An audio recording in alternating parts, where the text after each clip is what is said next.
6 удаагийн босон аварга Дориан Йейтс хамгийн хатуу ширүүн зантай түүхэн домогт аварга. Түүний булчингийн чанар яг хад асга мэт хатуу хурц ховор бөгөөд түүхэндээ цорын ганц үлдсээр байгаа билээ. Энэ удаагийн дугаараар Дорианы тухай хамгийн сонирхолтой бөгөөд бахархам түүхийг өгүүлэх болно. Та бүхэн лайкаа дарнуу. Дориан Эндрю Минчес Йейтс 1962 онд Англи улсын Solihull мэндэлсэн. Түүний балчир багнаас жижигхэн тосхон болох хойрлоод өнгөрсөн. Тэрээр спортод тэмчих сонирхолтой байгаагүй. Нэгэн удаа Дорианы сургууль гүйлтийн тэмцээн зохион байгуулсан. Тэр үед Дориан нэгэн боксын гэр бүлийн сайн гүйдэг хүүтэй маргалдаж хинэн төрүүлгээ үзье гэжээ. Огт гүйж байгаагүй Дориан эхний хитэн тойргийг давтал маргалдсан хүүхдээс бусад хүүхдүүд буугаад өгч. Тэр хоёр хориод тойрог гүйсэн. Дориан дотроо ядарч байсан боловч ёстой бууж өгөхгүй гэд шүдээ зуужээ. Гэтэл тамирчдын гэр бүлийн хүү эцэж цуцсан гүүхээ болов. Тэр үед Дорианы дотор онгоох шиг болж цаашид зогсолтгүй бүр 45 тойрог гүйсэн байна. Огт гүйдэггүй байсан Дориан тэр үед ингэж гүүн гэхээр анханасаа спортод авьяастай хүү байсан бололтой. Түүний их нь морин спортын багш байсан. Дорианы эцэг 13 настайд нь зүрхний шигдээсээр нас барж тэд Бирмингем хот руу нүүсэн. Йейтс бие хамгаалах зорилгоор карате болон баг зэрэг төмрөөр хичээллэж эхлэв. Эцэг эхийн хараа хяналт багасж Дориан нутгийн скинхедүүдтэй нийлсэн байдаг. Нэгэн Маси Үүмэн зодон цохооны үед тэрээр баривчлагдаж 6 сарын хоригдох ял авсан. Засан хүмүүжүүлэх газар Дориан төмрөөр хичээллэж бусдаа сонцгоо гэдгээ мэдрэв. Тэр газар түүний байх газар биш гэдгийг мэдэн тэндээс гараад бодибилдингээр хичээллэхээр шийдсэн байдаг. Учир нь муу боловсролтой ирээдүгүү түүнд үүнээс өөр амьдралаа өөрчлөх боломж байхгүй байлаа. Түүний анхны тэмцээн бол Бирмингемийн Мистер байсан. Шинээр хичээлэх систем дундах анхны тэмцээндээ төрүүлэн тэрээр ирэх жил нь Их Британий аварга болсон байдаг. Их Британий аварга болсны дараа Дориан өөрийн Temple Gym-ийг нэм бодибилдингээс мөнгө олж эхлэв. Ингээд Олимп руу өөдөө мацах цаг үе нь ирлээ. 90 он Night of Champions 2 дугаар байранд, 91 он Night of Champions 1 дугаар байранд орон Mr. Olympийн эрхээ олж авав. Ингээд 92 оны Mr. Olymp тэмцээнд оролцсон 8 удаагийн аварга Ли Хейнэд ялагдсан шууд 2-т орж бодибилдингийн ертөнцийг зочроосон байдаг. Тамирчин болгонд өөр өөрийн онцлог бий. Том тэмцээнд өрсөлдөж байгаа хүмүүс бүгд авьяастай.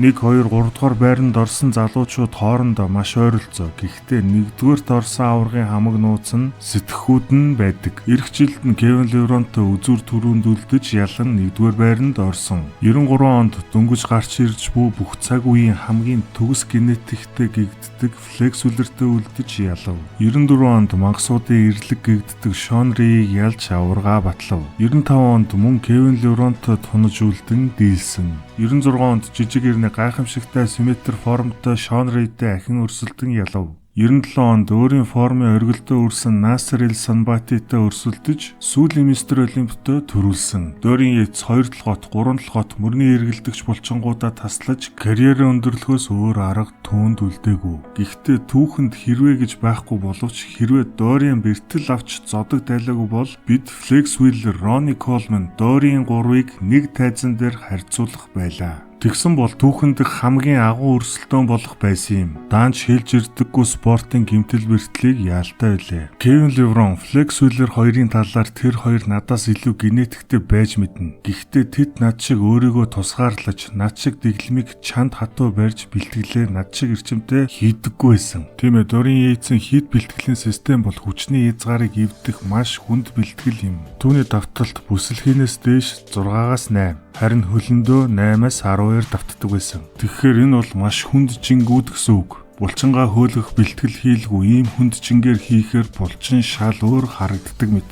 Яг л ялтас шиг хурц хадны эрмүүд шиг булчингууд нь харагдана. Орчин цагт цагаан арьстай өөр ингэж харагддаг тамирчид байхгүй. Учир нь бодибилдинг илүү пампинг тал руугаа хийдэг болсон. Гэвч 6-аас 8 удаа тултлаад автсан ч пампингийг аимшигтай мэдэрдэг. Магадгүй тамирчид аюулгүй байдлаа бодон Ronnie Дориан шиг бэртэл авахыг хүсэхгүй удаан карьерийг сонгодог байх. Дорианы бэлтгэлийн тухайд тэрээр Артур Джонсын зарчимдаар суурилсан Майк Менцерийн бичсэн ном хамгийн их тусалсан гэж ярьдаг. За Артур Джонсын тухайд гэвэл тэрээр Nautilus бэлтгэлийн төхөөрөмж үйлдвэрлэгч тэр бомтон бизнесмен хүн. Тэрээр өндөр эрчимт бэлтгэлийн тухай анх ярьж эхэлсэн бөгөөд үүнийг нь Майк Менцер өглөн авч бэлтгэлдээ ашигладаг байсан. Майк Менцерийг натурал бэлтгэлийн эхлэлийг тавьсан хүн гэж ярьдаг. За энэ тухай илүү ихийг мэдхийг хүсвэл миний бичсэн натуралаар булчин мас нэмэх тухай номыг худалдаж аваарай. Чат хүчээрэй. Тийм ээ, өндөр эрчимт интервалтай бэлтгэл бол Дорианы ийм хатуу хад асах шиг ширхлэгдсэн авраг том булчин масны нууц жор юм. Тэрхүү бэлтгэлийн тухай дэлгэрэнгүй мэдхийг хүсвэл Майк Менцерийг үзье гэж комент хийрээ. Би ихэнхдээ 45-аас 50 минут 7 хоногт 4 удаа л бэлтгэл хийдэг байсан. Иймхэн багуу гэх бах. Надад итгэр би авраг болохын тулд өдөр бүр 10 цаг бэлтгэл хийхэд бэлэн. Гэхдээ энэ үр дүн өгөхгүй. Дорийн Йейтс өндөр 179 см. Тэрээр офсизон үедээ 135 кг хүрчээсэн бөгөөд гутлаа үдэхэд хэцүү болтлоо булчин мас нэмсэн байдаг. Тэмцээний жин 120 кг, гарны дойрог 51 см, түүний цээжний дойрог 144 см, хэвтэй шахалт 230 кг-аар 8 удаа, налуу нуруу таталт 205 кг-аар 8 удаа, мөр шахалт гантелтэй 70 кг, мөр алдлалт 50 кг, түүний хооллолт өглөө 1 аяговиос 10 өндөгний цагаан 1 порц уураг, 2 дахь хоол functional food, бэлтгэлийн дараа холимог нүүрс ус, өдрийн хоол 2 ширхэг дахианы цээж мах, төмөс будаа, ногоон өнгөтэй ногоонууд, орой хоол 350 г филе миньон,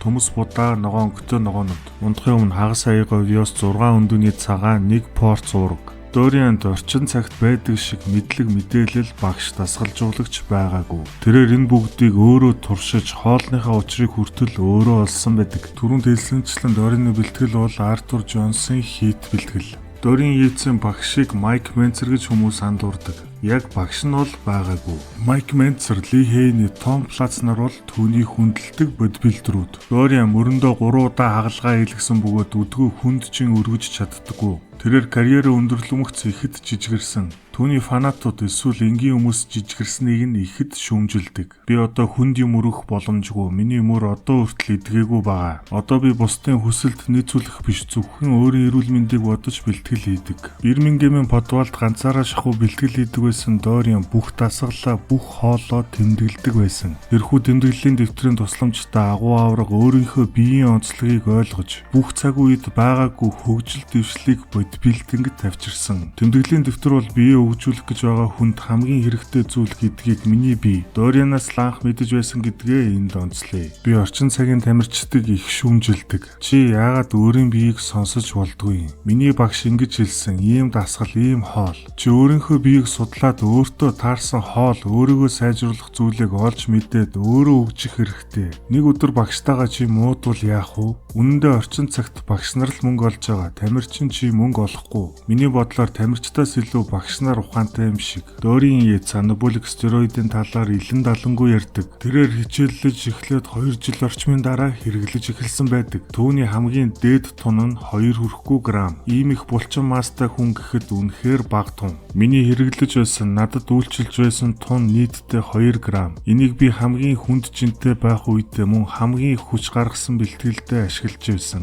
Орчин цагийн тамирчдын тунгийн 30% л гэсэн үг. Нэр өмнө бах над дээр ирээд бэлтгэл хийдэг залуучууд хэлдэг. Тэд мистер Олимп байтугай зүгээр тэмцээнд ч ордгүй хүмүүс. Надад юу хэрэглэж байгаагаа үзүүлдэг. Бурхан минь, миний тунгаас хэд дахин их байдаг. Чи энийг хаанаас яаж олж мэдээд хэрэглэсэн гэхээр би интернетээс харсан гэдэг. Тэгэхээр нь би энэ юмнуудаас чинь талыг нь ч мэдэхгүй юм байна. Чи тэгээд үүнийг интернетээс олоод хэрэглэж байгаа мó? Чөтгөр алгад гэж. Дорин Йейтсийн курсыг энэ бичлэгдэр дэлгэрэнгүй хэлээд яах вэ? Үүнийг би RT Bodybuilding 18 нэмэх групптэй задлан тайлбарлах болно. Йейтсийн хувьд эм тариаг олон иш олигтой бэлтгэл хийж чадахгүй байж эм тарианд орох нь орчин цагийн залуучуудын тэнэглэл гэдэг. Зүгээр нэг гоё биетэй болж эсрэг хүүстэнд таалагдах гэж байгаа зорилготой хүмүүс ийм зүйлд орох хамгийн тэнэг гэж үргэлж тайлбарлана. Мөн тэрээр эмэгтэй тамирчдыг стероид хэрэглэхээс үргэлж эсрэг байр суурьтай байдаг хүн. Өдгөө Дорин Йейтс хүчний бэлтгэлээ орлуулж өдөр бүр дугуй унаж йога хийдэг. 63 настай түүнд хамгийн зөв хэрэгтэй сонголт. Дориан Эндрю Йейтс их Британи улсын ядуу газар өссөн олигтой боловсрал эзэмшиж чадаагүйч гэмт хэрэг эсвэл буруу зам руу оролгүй дэлхийд танигдсан бод бэлдэр. Тэрээр өөрийн амьдралаа оронгоор нь эргүүлж, орчин хүрээллээ өөрчилж, дээшлэхийг хүсэж чадсан нэгэн. Бирмингемийн Подвалд элдв бусын мэдээлэлгүй цоор ганцаараа бэлтгэл хийж, Мистер Олимпиад төрүүлэн Shadow буюу сүүдэр хочоо олж авсан. Маш олон гайхалтай генетиктэй бурхнаас заяасан авьяастай залуучуудыг хатуу дэглэм хатуу сахилга бат асар их хичээл зүтгэлээр бут нэргсэн залуу. Түүний гуй ялангуяа нурууны булчинг гүйцэх байтугай ойртох тамирчин ховор. Элдв бусын долгонох тал засах гэдэг зүйлийг огтоосоо мэдэхгүй шулуун шудрах шууд яриатай авраг. Тэрээр дандаа үнэн бодит мэдлэг түгээн ярьдаг.